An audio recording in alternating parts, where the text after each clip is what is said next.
I te rā nei e tū ngā tahi ana ko ngā iwi te kaumārua o te rohe whānui nei o te Manawatū ki te porotēhi me te whakaputa o rātou whakaro i te whakakorenga o te Kaunihera o Manawatū i ngā wāri Māori i te rā wiki.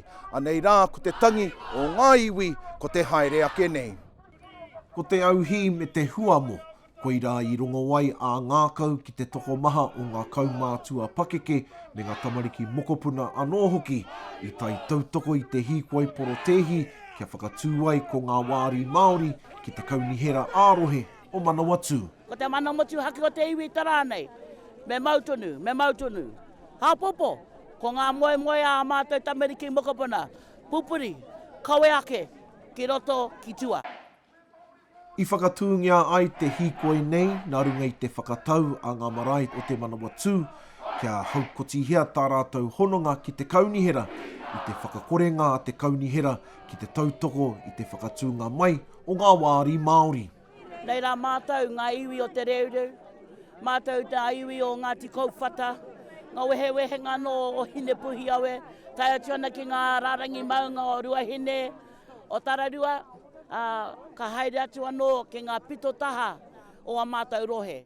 Ko tā te māngai o te kōtui reo taumata a meihana jury, he marama te kite i te tino pūtake o tēnei kaupapa me ngā marae katoa ka noho nei ki tēnei kāhui.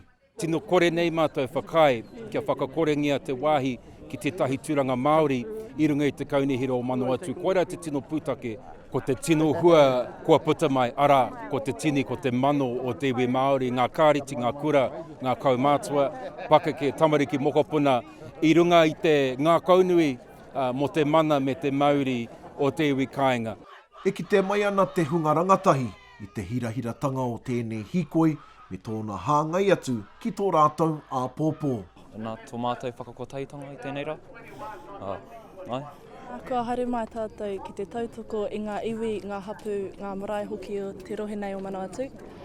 Ko tā te koro matua o te Manawatū a Helen Warboys, he hiheatanga nōna ki te mahi tahi me ngā iwi Māori, me te mea hoki me whakaritea e te kāwanatanga he wā tonu mā rātou ki te whakawhiti kōrero me ngā tini hapuri o te rohe. It has been a challenge, and my personal view is that a Māori ward is the way that we need to go. However, as an elected member, I can't ignore the voice of our community that told us loud and clear with 7,000 votes that they didn't support that.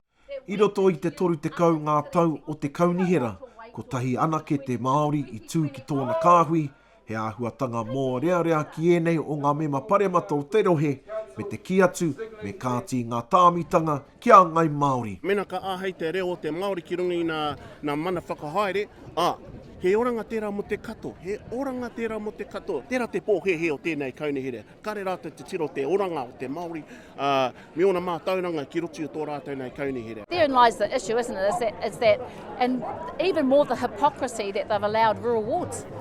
You know, so those who are fighting the most outspoken about having a Māori ward are in positions that are actually geographical, you know, are rural special wards. Tēnei te rere kauana ki ngā whenua, ko homai nei e ngā mātua tūpuna. Nā reira ko rātou ko runga, ko mātou kai te papa, e kawe ana e ngā mahi a kui mā koroma.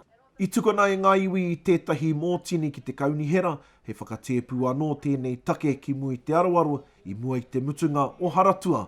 He wei, me panoni kia tokorua ngā kai Kaunihera i tā rātou pōtitanga e āhei ai te whakatūnga mai o ngā wāri Māori. Tema Hemi, te reo o te uru.